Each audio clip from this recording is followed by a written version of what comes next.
Tapi kalau ngelihat misalnya kecepatan, misalnya sekarang program kurikulum Merdeka ya. Kalau misalnya kalau dilihat dari kecepatan daerah mendownload rapor pendidikan, kecepatan daerah untuk guru-gurunya menggunakan platform Merdeka Mengajar, itu memang ada beberapa yang ngebut gitu. 10 teratas itu bisa dikenali dari situ. Seberapa tinggi komitmennya itu bisa diukur. Dan itu bisa. Tapi berubah-ubah setiap minggu. Oh, berubah setiap minggu. Minggu ini, bentar ya. Ini dilihat dari, sorry kan. Oh begitu ya, cara penilaiannya memang cukup kencang juga ya, serba cepat gitu Serba ya. cepat.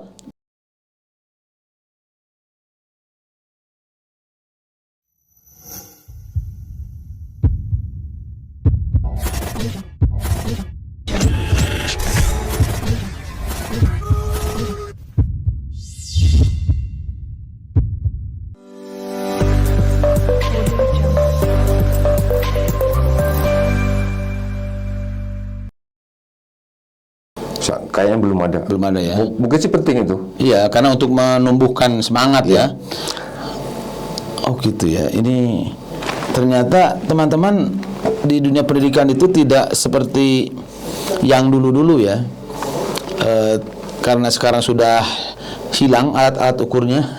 Nah misalnya nih, rasio satuan pendidikan mendownload rapor. Kabupaten Sukabumi, Kabupaten Sumedang, Kabupaten Garut. Itu paling top. Paling top.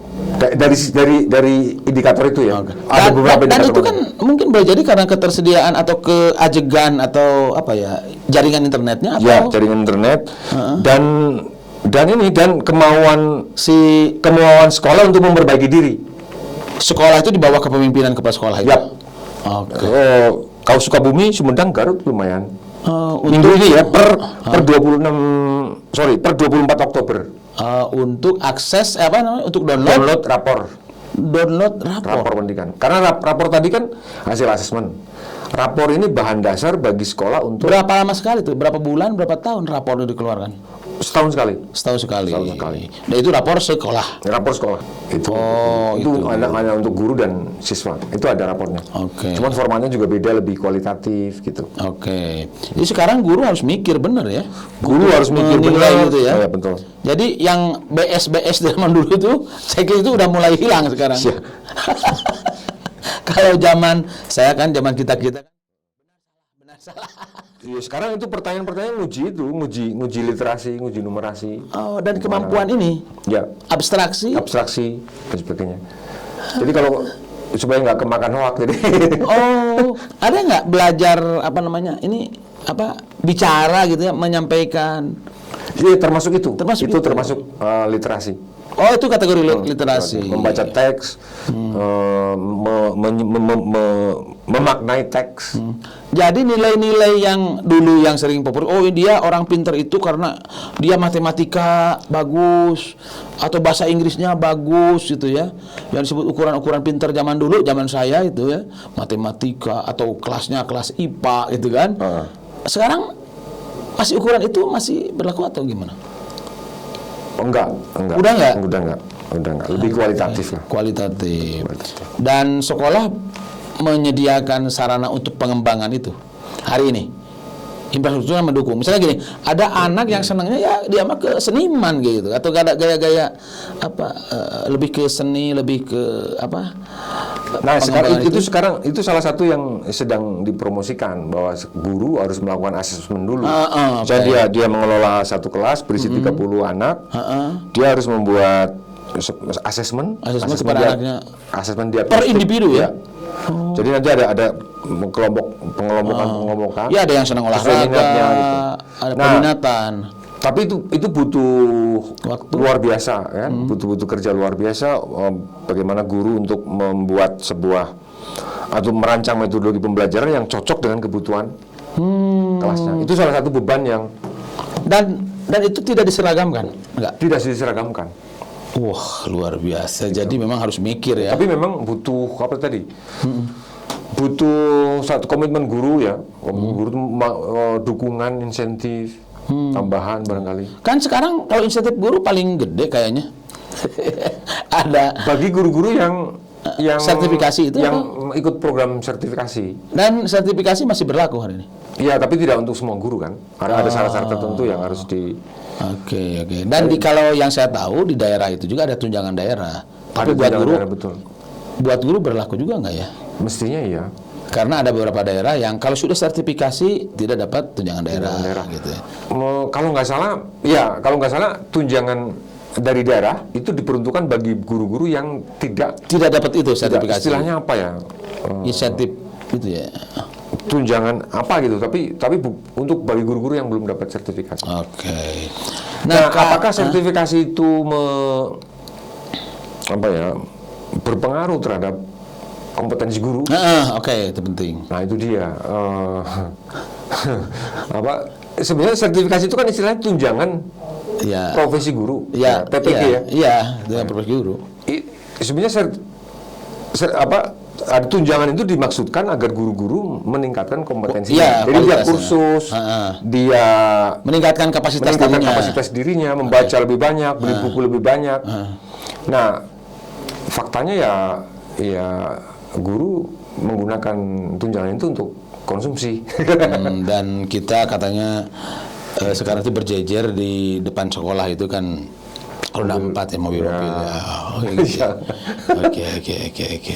Oke. Dan saya punya teman dan sudah pensiun. Ya, saya Kang alhamdulillah tidak menyekolahkan SK katanya karena dia bisa menahan diri untuk tidak mengikuti itu. Ya. Oke. Nah, Mas Dwi, kalau dari sisi murid nih dengan perubahannya seperti ini kelihatannya lebih enjoy dan keluarlah dia kemampuan dirinya atau gimana? Dengan situasi ini. Yang sekarang ini karena perubahan yang tadi itu kurikulumnya berubah, sistem itunya berubah, dan beberapa istilah juga sudah berubah. Nah, saya kurang dapat informasi ini karena ya menurut saya, pengamatan saya ini orang lagi sibuk ngurusin instrumen. Oh, sekarang ini.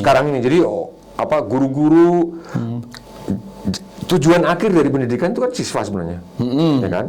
Untuk siswa. Nah, untuk membuat siswa menjadi istilahnya sekarang berkarakter Pancasila ya. Oke, iya, berkarakter. Itu tujuan akhirnya. Iya. Untuk itu butuh kurikulum, butuh tata kelola pendidikan, butuh kepala sekolah yang hebat dan lain-lain.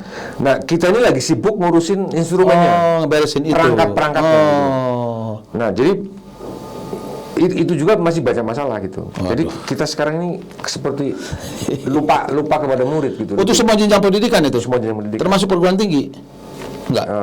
Beda. Mungkin beda. Beda, oke. Jadi kalau saya masih beruntung, Bung Mas Dwi, karena anak saya sudah tidak ada yang level itu, semua udah perguruan tinggi. Jadi tidak menjadi eksperimen harus nunggu gitu kan. Eksperimen menyelesaikan instrumen-instrumen itu ya. Oke. Kalau dari sisi, kan ini selalu teriak di pendidikan itu soal anggaran. Menurut Mas Dwi sendiri, anggaran pendidikan yang sudah ditentukan, dimandatkan oleh undang-undang, sekarang itu masih problem nggak di kita nggak? Oh iya, kemarin sebenarnya sudah banyak riset yang menunjukkan bahwa misalnya riset sebenarnya 20% kan? Ya. 20% itu masih jauh sebenarnya karena 20% itu kan dibagi untuk gaji guru, kemudian pendidikan untuk pendidikan dalam arti luas, tidak hanya yang dikelola oleh Kemendikbud kan? Oke. Itu dibagi semua di situ. Nah, jadi pertanyaannya apa? Lupa lagi. Iya, dari sisi itu sudah tidak menjadi persoalan. Masih jadi persoalan sih. Oke. Masih jadi persoalan. Dinas-dinas pendidikan kan lebih suka sekarang ini kiblat pendidikan kan mulai ke mutu ya. Literasi dan numerasi misalnya. Kalau sebelumnya ke mana kiblatnya? Kiblatnya ke tadi akses, ke situ. partisipasi, Sekarang dengan cara membangun infrastruktur. Nah, sekarang itu belanja pendidikan cenderung masih masih ngurusin infrastruktur dan sebagainya. Bahkan kalau saya baru baca tadi pagi gitu ya, di beberapa daerah ya masih belanja apa namanya alat peraga pendidikan alat peraga pendidikan. yang seperti itu. Belum kelihat meningkatkan kualitas guru ya. Saya baru kemarin ada sebuah kabupaten, Bapeda ada kabupaten yang mengirimkan kepada saya beberapa mata anggaran yang diusulkan oleh Dinas Pendidikan.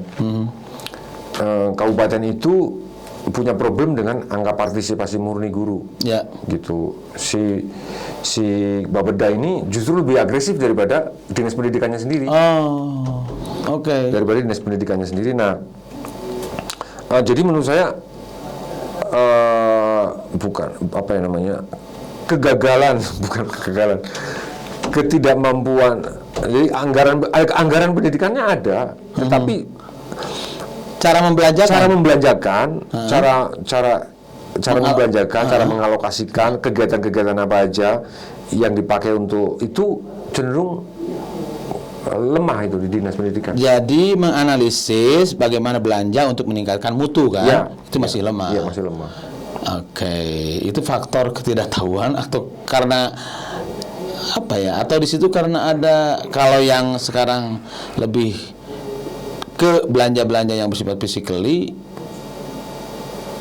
karena motifnya misalkan ada uang lebih di situ atau mungkin apa? Mungkin. Ya. Oke, jadi di situ ternyata memang dalam waktu 2 tahun ini di dunia pendidikan dengan menteri baru ini masih mencari kalau secara konsepsi untuk merubah itu sudah menurut saya yang ditawarkan oleh Pak Nadiem itu bagus ya, bagus dari sisi. Jadi yang Pak Menteri tawarkan itu sebenarnya sebuah pembaharuan menyeluruh terhadap tata kelola pendidikan. Jadi sebenarnya bukan hanya kurikulum merdeka gitu loh. Oke. Ada pembaruan tata kelola guru, pembaruan tata kelola kepala sekolah, pembaruan kurikulumnya sendiri, bahkan pembaruan tata kelola anggaran kependidikan. Jadi itu satu paket, sebut saja reformasi pendidikan lah. Gitu. Ya seringkali itu kan dikritik, terutama nyinyir barangkali ya. Mas Nadiem ini kan punya itu perusahaan apa? Nah habis sekolah katanya semua dipakai diorientasikan ke situ untuk membuat aplikasi dan macam-macam gitu. Tidak seperti itu. Menurut saya kayak gini ya, misalnya ada aplikasi namanya platform Merdeka Mengajar. Platform Merdeka Mengajar. Itu platform itu menawarkan sebenarnya menawarkan pembelajaran mandiri bagi guru. Oh, bagi guru. Ya, caranya guru ya? Guru itu sebenarnya sudah dibekali dengan platform itu supaya dia belajar sendiri. Itu mulai dari materi-materi yang berkaitan dengan pokoknya semua materi ada di situ lah ya. Tinggal milih saja dia mau belajar apa. Dan bayar di situ? Tidak bayar. Oh, tidak bayar. Tidak bayar. Itu jadi dengan platform itu sebenarnya kementerian itu mau menghilangkan bimtek dari guru gitu loh. Bimtek itu jadi, yang notabene juga tidak perlu lagi ada bimtek. Guru cukup belajar mandiri melalui platform itu. Dan nanti setelah dia belajar dalam waktu tertentu atau menyelesaikan topik tertentu, dia dapat sertifikat dari Dirjen. Ada sertifikat yang nilainya sekian. Bagaimana cara monitoring? Ada, itu namanya platform PMM namanya. Platform Merdeka. Bisa nggak pakai joki di situ? Nggak bisa. Nggak bisa. Karena ada pertanyaan-pertanyaan spesifik yang orang lain tidak bisa jawab gitu. Dan guru kan tidak bisa berisiko karena dia tidak mau bisa mengambil risiko gitu.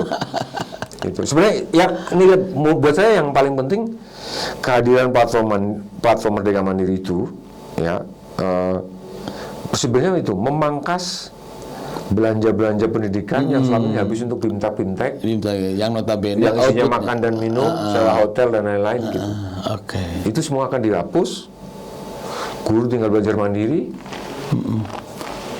Dan pengawasan juga ada di situ. Pengawasan juga dimonitor setiap waktu. Nah, saya heran kenapa ya kepala daerah itu tidak menjadikan isu itu ya, isu perubahan kebijakan di pendidikan menjadi angel dia untuk mendapatkan raihan ini, kontestasi dia misalkan. Kenapa ya? Apakah terlalu sulit atau apa gitu? Iya, Atau tidak terlalu familiar, atau dianggap ya pendidikan ya udah biasa aja lah gitu. ya pendidikan mungkin dianggap biasa aja gitu, orang Tidak menjadi seksi gitu. lebih seksi kalau urusan apa? Atau kalah dengan membangun jalan. Ya kalah dengan membangun jalan, bisa jadi ya, bisa jadi. Oh, gitu ya. Padahal ini penting ya, Ya. untuk mengubah, kan ini mengubah apa, peningkatan mutu pendidikan itu dari unsur unsur pendidikan gurunya, gitu kan, terus juga kurikulumnya kan ya, nanti itu tata kelola di situ. Dan kalau murid sekarang itu apa, bukan murid atau warga belajar ya istilah sekarang? Buat murid atau siswa? Murid, siswa, peserta didik. Oh, peserta didik, oke, peserta didik. Peserta didik masih sekarang diposisikannya itu menjadi objek untuk menerima semua itu, atau dia diberi ruang juga untuk? Dia diberi ruang banyak sebenarnya. Ada proyek-proyek. Sekarang kan ada istilah proyek penguatan pelajar berprofil Pancasila gitu istilahnya. Oh, gitu ya. oke. Istilah temannya saya nggak begitu hafal. Tapi jadi siswa diberi ruang melalui guru gitu ya, bersama-sama untuk merancang. Jadi bukan hanya materi-materi di atas kelas, di atas meja, tapi diajak untuk mengerjakan proyek tertentu, gitu. Oke, sekarang tidak terasa nih. Nah, untuk konteks Jawa Barat misalnya, setelah kita potret Jawa Barat ternyata tadi juga cukup karena banyak parameternya. Kira-kira gitu kan, untuk mengejar, untuk mempersiapkan SDM Jawa Barat dalam menyongsong, ya sekarang kan Jawa Barat sedang karena dia posisi di secara geografis dekat dengan ibu kota dan ibu kotanya mau pindah, tapi nanti tetap Jawa Barat menjadi kawasan yang cukup pesat ya secara ekonomi, ada kawasan industri. Gubernur juga mencanangkan kawasan-kawasan rebana gitu. Bagaimana peran pendidikan menyiapkan itu semua? Menurut saya sih insentif harus lebih diberikan kepada guru ya. Misalnya yang harus diperbaiki ya, tata kelola guru. Tata kelola guru, terus kemudian memberikan mungkin merekrut guru. Merekrut guru? Honorer ya. Oke, ya. Tenaga honorer, terus jangan, kemarin ada protes tuh, kemarin ada demo kalau nggak salah, forum kepala sekolah swasta ya, yang menurunkan bantuan operasional dari 700 menjadi 600 gitu. Kalau memang duitnya nggak ada ya jangan dikurangi gitu, maksudnya. Gitu kan. Gitu. Menurut saya sih pada guru ya, harus ada program atau insentif untuk terutama yang guru. Bisa nggak itu dikaitkan, keberhasilan pendidikan dikaitkan dengan kepemimpinan kepala daerah? Bisa ya. Kalau menurut Mas Dwi, untuk konteks, kalau gubernur kan cukup energik nih, untuk urusan pendidikan gimana nih gubernur kita ini? Komitmennya, dari cara itu. Menurut dari di level komitmen ya komitmen itu apa ukurannya? Regulasi ada sebenarnya. Misalnya ada pergub tentang SDGs, itu kan ada pergub SDGs. Menyangkut soal pencapaian pendidikan, kualitas pendidikan.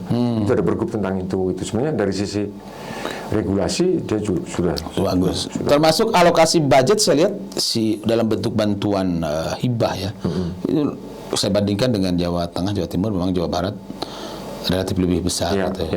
Ada nggak korelasi yang tadi itu dengan peningkatan kualitas atau mutu atau apalah gitu dengan provinsi yang lain kalau kita bandingkan nih? Jawa Barat lebih unggul nggak dibanding? Saya belum lihat itu. Belum lihat itu ya. Oke. Jadi kita kembali ke ini dari potret pendidikan Jawa Barat sebetulnya untuk hari ini dengan sistem yang baru gitu, memang belum begitu cukup, masih papan tengah ya tadi. Masih papan tengah. Masih papan tengah. Padahal di sini itu kan Universitas Pendidikan Universitas Pendidikan kumpul di sini gitu ya, dan para perguruan tinggi yang ini pun ada di sini ya. Yang mengherankan tuh malah misalnya Kota Bandung. Gimana? Bandung itu adalah salah satu kabupaten atau kota yang ikut dalam program sekolah penggerak Angkatan 1. Dan sekolah penggerak itu apa sih pembeda dengan yang tidak penggerak? Nah, sekolah penggerak itu sebuah program yang memberikan pendampingan, insentif kepada sekolah-sekolah tertentu untuk meningkatkan kapasitas dia. Seluruh jenjang pendidikan. Seluruh jenjang pendidikan, tetapi hanya sekolah-sekolah tertentu yang dipilih. Masih pilot. Iya, pilot. Kota Bandung? Nah, Kota Bandung itu termasuk dalam, tapi tidak semua sekolah yang ada di Kota Bandung. Hanya ada berapa ratus sekolah di Bandung, saya kurang hafal. Tetapi Kota Bandung adalah salah satu kota dari 8 kabupaten kota yang ikut program sekolah penggerak 1. Nah, kecepatan Kota Bandung dalam menjalankan materi-materi dalam program sekolah penggerak itu relatif memprihatinkan sih.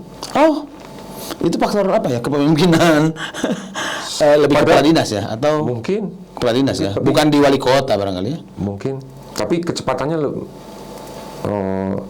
agak memalukan malah. Oke, ini sekelas kota ya? Sekelas kota.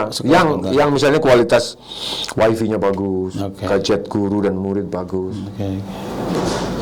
Kalau saya dari makro lah ya, IPM, salah satu penilaian untuk IPM, indeks pendidikan itu ternyata tidak banyak berubah. Urutannya gitu ya. Urutan IPM itu ya Kota Bandung yang paling tinggi di level ya Jawa Barat ya.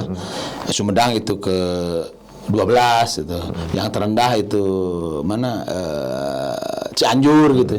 Tapi untuk IPM itu kan di indeks ada pendidikan, ada unsur pendidikan. Nah, kalau di IPM itu kan pendidikan dilihat dari harapan lama sekolah. Nah harapan lama sekolah itu kan artinya partisipasi, ketersediaan sarana dan sebagainya. Kalau Bandung wajar lah, nggak ada soal dengan harapan lama sekolah. Betul. Mau sekolah di mana ada. Betul. Gitu. Jadi kalau Kota Bandung IPM-nya tinggi, wajar. Jadi tidak ada nanti berkorelasi dengan yang tadi. Tidak ada korelasinya dengan yang tadi perubahan literasi dan numerasi. Gitu. Untuk ke depan barangkali setelah melihat ini mestinya apa yang harus dilakukan untuk Jawa Barat dan tadi mengejar itu. Ternyata saya sangat prihatin itu untuk literasinya masih seperti itu. Numerasinya juga masih rada repot. Sebenarnya kalau mungkin guru sih ya. Guru ya, kuncinya ada di guru. Kuncinya menurut saya pada guru. Jadi saya teringat dengan Kaisar Jepang Hirohito ya. Pada saat Perang Dunia Kedua, setelah Hiroshima dan Nagasaki dibom oleh Amerika, dan yang dia tanyakan pertama itu, masih adakah guru? Gitu ya. Jadi ini masih relevan ya? Masih relevan menurut saya. Jadi buat kita semua harus bertanya.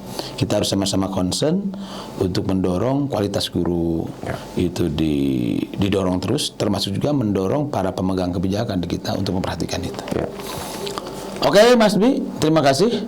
Ternyata dunia pendidikan kita dan khususnya Jawa Barat itu masih bukan memprihatinkan ya. Apa ya yang paling pas? Bukan memprihatinkan. Biasa-biasa aja lah. Biasa-biasa saja, nggak ada yang istimewa. Nggak ada yang istimewa. Mungkin mandek ya. Mandek ya. Kalau dilihat dari ini sebuah provinsi besar di mana di situ dihuni sumber daya yang luar biasa gitu kan. Biasa-biasa aja. Biasa saja. Ini nanti kita cari. Nggak ada istimewa. Oleh karena itu, barangkali kita harus dorong keistimewaan itu.